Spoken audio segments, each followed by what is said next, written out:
Jon, for agreeing to be on an episode of Road to Community Reporter. So the series is all about really giving hints, tips, and takeaways to people who, most of whom have never been to Microsoft Ignite, but I'm sure some people who have attended before are going to have, you know, some takeaways from what you've got to say. So for everyone who doesn't know you, could you just give a brief introduction about who you are, what you do, what's going on for you right now?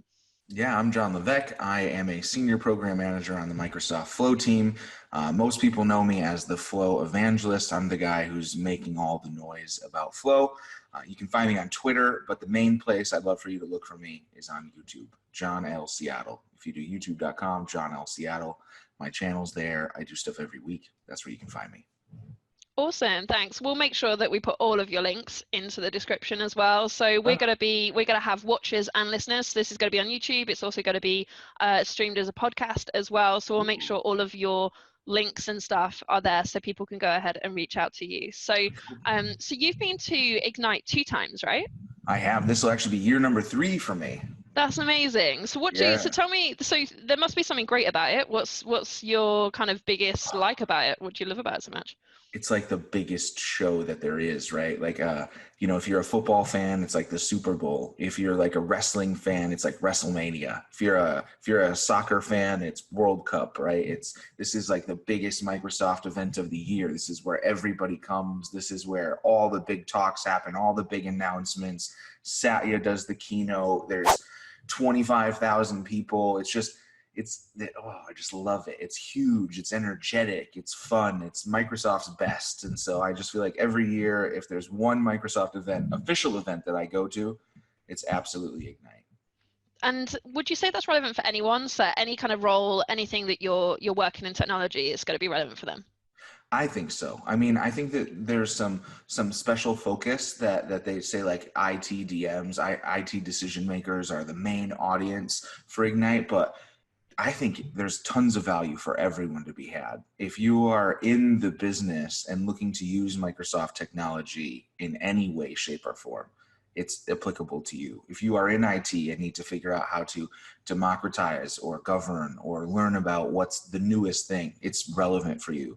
If you're at the C-level and you want to understand how to make your business better and what the latest things coming out from Microsoft are, it's relevant to you. I think across all the levels of any business, I really do believe for Ignite, for sure, relevant for anybody. That's amazing. So everyone watching, listening, if you've not got your ticket yet, go ahead and join the wait list. It's currently sold out, right? So as a time of recording, it's sold out, but they may open this up. So if you get the opportunity, go ahead and sign up for the event and get a ticket. So I kind of want to be able to kind of summarize. I want to ask you your top 3 tips for people going to Ignite, and then we'll drill into those and we'll see what comes up. We'll start kind of like, we'll take a couple of those and expand on them, or we'll go into detail on some of them as well. So what are your top 3 tips? Okay, 1, bring 2 pairs of shoes. Okay, 1 pair is your comfortable pair that you're going to wear because you're going to do a lot of walking. So we can get into that a little more. Bring 2 pairs of shoes for sure. 1 isn't going to be enough. Number 2, you are going to want to plan ahead.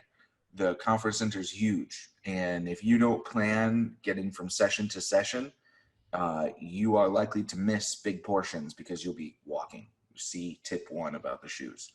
And then tip 3, I would say be prepared to sleep very little, because the conference goes all day and then there are literally parties every single night.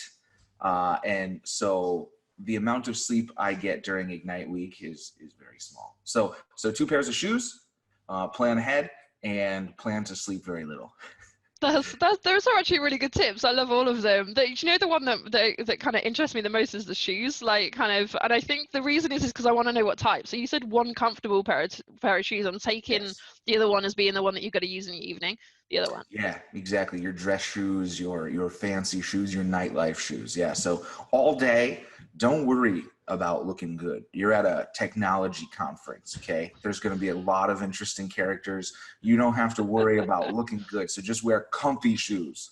Lots and lots of walking and standing. Comfy shoes are a must. So in the evening time, you can be cutting it up. You're going to be hanging out. You're going to be having fun. You got to be a little more fancy, you know? Yeah, and I guess that that kind of leads me onto a few different sub questions that you just brought up, right? So pack 2 shoes, but what else to pack? What else is going to be essential to pack? Do you need a checked bag? I mean, I check a bag, yeah. So for 5 days, I like to check a bag because I'll probably actually bring a few pairs of shoes. And then here's the other thing: you are in Orlando, and so no matter what time of year it is, it's pretty warm. And so I tend to pack myself double the amount of t-shirts that I think I need because I sweat through them quite often. And so like sometimes after the conference, well, that t-shirt ain't gonna last all night. I'm gonna need a different one. Like so, definitely pack that. Oh, and deodorant. You're gonna need plenty of deodorant. Pack that antiperspirant. It's hot in there. That is funny. Can you humor me? So in the UK, we don't have this kind of weather. So can you just humor me in terms of tell me what the climate is going to be like? What is your experience of the climate in Florida? Well, so I mean, luckily this year it's in November, so it's not going to be as bad.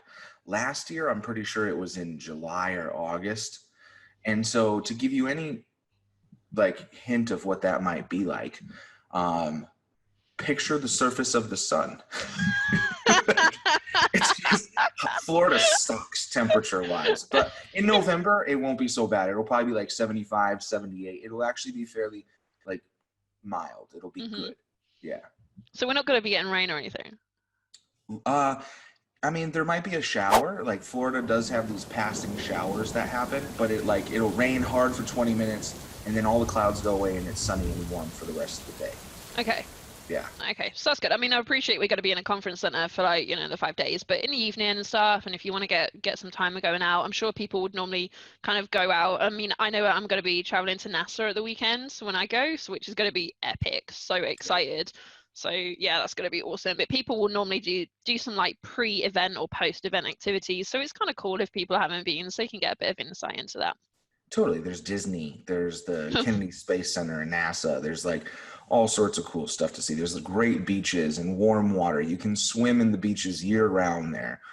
There's a lot of cool stuff to see there. So there's quite a lot of cool stuff to do and stuff. So if people are going and you've not done, if you've not booked your flights or your hotels yet, go ahead and do some pre or post event activities. It's always Oh, kind of good to take some time out if you're never going to go to Florida or if you don't have a reason to. well, So adult Disney, let me just say, adult Disney is one of the coolest things. I know that you're not a fan, Sarah, of Disney, and that's why you're laughing, but we're yeah. going to change that at Ignite. I'm going to take you to Disney and show you adult Disney. And for everyone listening, there's this awesome thing called Drink Around the World. And what it is they have all these stands in the Epcot Center from like every different country. So there's like Mexico and you can get margaritas, and there's like a Japan stand and you can get sake. And they have snacks and things too, but me and my friends, we all get together and we do Drink Around the World. And so that's just one idea for you to do before you then go ride the Hulk ride or whatever it is. Adult Disney is a blast. So definitely bookend your trip. Stay long. It's a perfect excuse.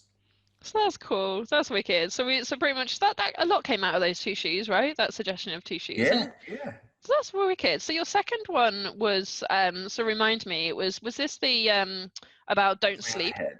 Oh, Plan plan ahead. So this number two. I took the most adult suggestion and put that to the last the last one. I took the shoes and the don't sleep as the two massive takeaways for that I mean, one. they're probably the ones that are going to affect you the most.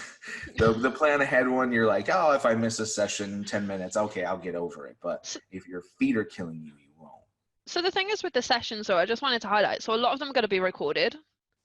Yeah, that's true. A lot of them will be recorded and you'll be able to get them afterwards. But here's the thing. They're recorded, but what I don't like is in the recording, you get the slides Mm, and the voice. You hmm. don't get to see the presenter really. You hear them, but you don't get to see them. And for me, one of the things about Ignite is like some of the world's best, no, not some of the world's best speakers come to Ignite and speak. And so to get to actually be in the room and experience that person, that's a different thing. Now, it's not that the video is not good. It's not that it's great to watch if you missed it. But my point is don't think that you will get the same experience. It will be a different experience. It'll still be good, you just won't get to experience that energy of that person delivering their material in that room, which feels very different for me as a speaker. Being in the room versus listening to someone, I get a very different experience there. But the point being, yeah, you want to make sure and plan. Look at the schedule now. Look at where those rooms are. Look at the map of the building. This place is huge. Like what you have in your head, it's twice as big as that. And so get a map. Look at where these schedules, like the schedules are starting to come out already. Look at where the rooms are placed and begin to plan ahead. Okay, in the morning I have to be here, and then in the afternoon I have to be here. Try and do yourself a favor and look at, like, watch a few sessions in the same area. Plan like blocks. Oh yeah, there's 3 over in this area. Then I'll walk a mile over there and watch 3 over there. Because if you watch this one, walk a mile over here to watch that one, you're probably going to miss half of it. And then by the time you walk a mile back, you're going to miss half of that one too. So it does take a little bit of prior planning, and if you bust out a map, it's going to help a lot. I know that's a lot of work, but if getting the most out of your attendance and watching the most sessions is the important thing for you, that's my tip. That's your number 1 tip for this. That's actually kind of good, and I guess that you would suggest in the same breath to have like almost like an essentials list. So take your list of all the sessions you want to go, and then just probably mark the ones that you do not want to miss. So as in, these are the people, these are the presenters, these are like the big sessions that, you know, if you are running late, like let's just plan to run late. Especially one of the things that I know that I do at conferences is I love to talk to the speaker afterwards, because you're right, I completely get you in terms of they are recorded. And I think if it is just the content, like as in just the knowledge, sure, go ahead and you can bank on the recordings and you can get that information. But when you're actually in the room with someone, you know, someone that you've maybe followed on social media, maybe a member of their product team or whatever, you know, it's kind of nice to be in the room, because you can not normally wait until afterwards, and you can normally talk to them, you can get to know them a little bit, actually ask them specific questions to some, grab maybe a some selfie. Yeah, which is way important. I mean, I normally do that stuff I like fast. to get selfies with people. And it's kind of, I normally ask them what donuts they'll be, so it's kind of really interesting. Give it away. Tell everybody. It's kind of, you know, it's pretty critical. You're not going to get that opportunity if you don't actually go and see the people, which leads me to one of the things that I've been thinking about in terms of the people, right? There's so many people, so many there's going to be so many conversations, but there's also going to be so many new people. So one of the challenges that a lot of people that have never been to this type of scale of event, and that includes me, right? So I've never been to Ignite. And one of the things that, like, you know, I've been to I'm so excited. I am so stoked for this stuff. I think my largest event I've ever been to was the user group conference that Dynamics Communities do in Nashville. They did this a few years ago, and I had an amazing experience of Nashville. Like, I mean, I don't want to, you know, I love food so much, but like my friends took me to like this proper amazing, like proper traditional Nashville, like we had cornbread. It was like, I had real cornbread. Like it was like amazing. And like peas, like there's this pea and ham thing that they had. Like it was so cool. But nice. I know I'm segueing into food. This is going to be a common theme just for those people watching and listening. That the food is going to be, you know, be a pretty big highlight of this series. But my point was, if you just heard a smash right now, that was my cat actually like trying to destroy the Dreamy packet. She wants to go get treats, so I just wanted to call that out. And I didn't even hear it, but you know, no, she'll probably come across the screen at some point as well. Right. You'll probably hear her meowing. Like I mean, I've brought her up pretty well, to be honest. She's just like me. So my point was about people, right? So there's going to be loads of people at the events, and for me, I go to these events to meet people. Normally catch up with people that are either friends or people that are normally, you know, event goers. But the idea is also to meet new people. What are some of your kind of top tips to actually, you know, be that person that shakes someone's hand? I always say in user groups is be the person that goes up to someone and goes, "Hey, I'm Sarah. Nice to meet you." How do you kind of encourage people to do that who aren't going to be familiar with that kind of, you know, doing that kind of stuff? Man, you know, I feel like my advice is very much the same. I believe in self-responsibility. Inclusion begins with me trying to be included, right? If I don't, like, it's very difficult for someone to try and make a spot for me if they don't know that I'm trying to be there too. Right. And so I think that's a perfect opportunity. The way you said it is be a person that shakes a hand, like walk up. If you just walk up and say hello and introduce yourself, everyone will make room. I think that that's one of the big things I've seen at Ignite, at most of the Microsoft conferences, is everyone's welcome. And if you want to join a conversation, you can totally go join a conversation. Now, I can't speak for every person, but I know that I can speak for myself and all of the people that I know personally. You can walk up to any one of us and introduce yourself. And I mean, for me, like, I know that oftentimes people come up to me and say, oh man, I've been here at Ignite for 3 days and I saw you at the booth and I've been thinking about coming and saying hello. And it's like, it took you 3 days, man? Like, just come say hello. Oh man, Like, oh man, like, poor person. I know. And so my advice is totally just be one of the people that goes and shakes a hand. Introduce yourself. Let that person know what you're interested in talking about, or how you know them, or what you would like to understand from them. I think that's another tip I want to give is, if you just come up and say, hi, I'm Joe. Like, awesome, Joe, nice to meet you, right? Then it kind of puts it on me to try and figure out what it is you wanted to talk about. Instead, if you come up and you say, hey, I'm Joe and I follow you on Twitter and I love what you do, and one of your favorite videos was this or whatever, right? Suddenly now you've given me the avenue of what we can begin to discuss and what you're interested in discussing with me, and it helps me as the person who you're wanting to approach and discuss things with, helps me understand where to go with the conversation, how to be most helpful to you. But I think the biggest first tip is you got to just do it. You got to be the person that says, I'm just going to go and do it. I'm going to go and say hi, because what's the worst that can happen? Someone says hi, they say they have to excuse themselves. You still said hello. You still did it. You still shook the hand. You still made a connection. And now you have an opportunity to go back later and be like, oh, hey, John, remember me? We met at Ignite, right? And maybe I couldn't have a conversation then, but then there's ability to have one later. But I think you nailed it. I can't say it any better than that. Be a person that goes and shakes a hand. That's amazing. Do you know, I love it. And it's like, don't be the person that takes 3 days to do it. And I don't mean that in a horrible way. Like, I completely empathize with that person who did that, right? Because this is the issue, is that as soon as you start thinking about it, then you're done. Like, you're just going to keep thinking about it all the time. Just stop thinking about it, go shake. And to be fair, like, the thing that I found is the other person actually really respects you for doing it, because they were probably thinking the same thing. They were probably, wanting to say hi. If you're a speaker, it's a little bit different, because your adrenaline's going from probably being on stage and stuff like that. But ultimately, if that awkward eye contact when someone meets your eyes, and you suddenly got it, and if you're that person, oh hey, what's your name? I'm Sarah, great to meet you. They're like, thank fuck that you just did that. I'm like so stoked that you've just done that. And you're right in terms of the responsibility. I kind of like that twist on it, because you immediately give a subject to talk about, like, oh cool, I do that, I do videos. What do you do? Like, do you do anything in the community? Do you do X? Do you do Y? And it gives you that kind of, you're already enthused to be there. Like, you're already super happy to be there. You've either paid for your ticket or you're presenting or whatever. Get your money's worth, I guess, would also be the. I think that the point of that is, it gives me the connection point that you have with me. Right. And so if there's something in the talk that you enjoyed, now this is, I'm speaking very much from a speaker perspective, right? I think, if there's something in the talk you enjoyed and you want to come talk to me, mention that thing. If it's something on a video you saw or social media, mention that thing, right? Because for me, as someone who puts out information, I am connecting with a lot of people on a very wide level, right?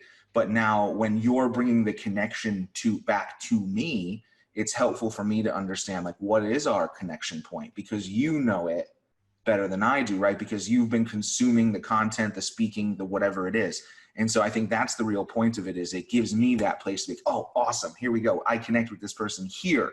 And now we can just take off and start being pals and talk about those things that you're interested in, right? And that we know I'm interested in too. And so, yeah, that's my tip there.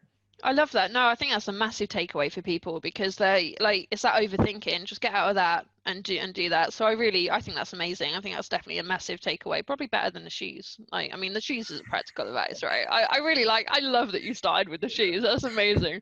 But you mentioned about the speaker, right? Do you have any, I appreciate a lot of people watching and listening are going to be the people that are first time attendees, or even people who have been before, but also a lot of you will probably be speaking at the event, or at least hoping to speak at some future events as well. What kind of hints and tips would you say you'll give to those people who want to be speakers? Yeah, who want to be or are speaking in the next 6 weeks? Okay. Well, so if you're speaking already in the next 6 weeks, You should be preparing your content probably now. That's If pretty you're good. not, Good tips, John. I want to get started. First time speakers, you mean? Is that who I'm speaking to? So yeah, Because there's two very different groups. First time attendees and speakers. These are two very different groups. I think I'd rather ask you specifically about first time speakers. First time speakers at Ignite, because it's very unlikely they're going to be first time speakers in the entirety. And I think that we can target that they're going to get the most out of this conversation. So let's go with that. All right. So first time speakers at Ignite. A couple things I would say you should do.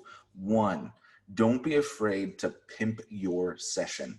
You want people to come to this event and watch you, and your airwaves should be talking about your session.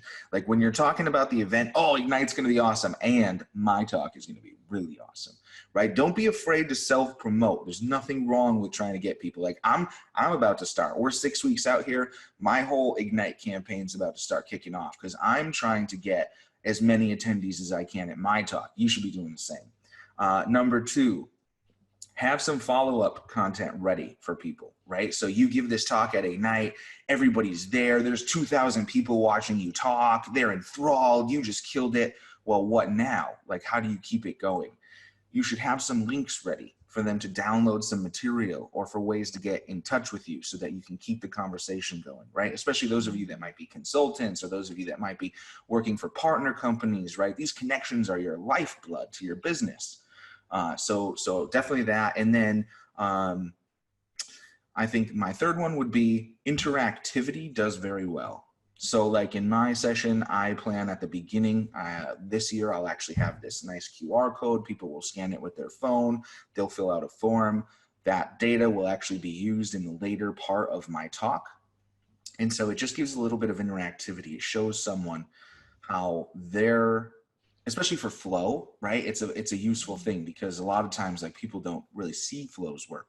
So in this opportunity, they get to put some data in, they get to see flow at work, and then I actually show them the intelligence that I've built into their data. So like as I'm sitting there talking, Power BI is visualizing their data and cognitive services are running all sorts of intelligence. And then 30 minutes later, when I'm ready to get to that, I have this amazing dashboard full of insights that I say, oh, look at this crowd. You guys think this about this and that about that. I'm not going to give too much away, but interactivity is a killer in your Ignite sessions. People love that. So those are my 3 tips for new speakers. Do you know what? I love that. In your second one, when you just hit your second one, that's all I could think about. So if anyone hasn't seen Jon present, if you've never seen him like kind of live, he's amazing because he does make it fully interactive, but then also actually uses a technology.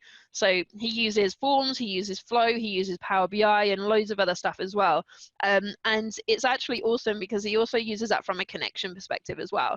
So like one of the things that you said on that second point as well is the connections are key. Like, and I completely resonate with that because some of like kind of the most amazing people I've met at conferences, and I think that being able to kind of take their details away without asking them to possibly give even if it's like business cards are cool and stuff, but do you really think that's the way? No, yeah. See, I know that there's an awesome technology that like AI builder and stuff like that can go ahead and take pictures and do all the fancy shit. But what do you think? What's your biggest way of getting someone's information so you can follow up with them?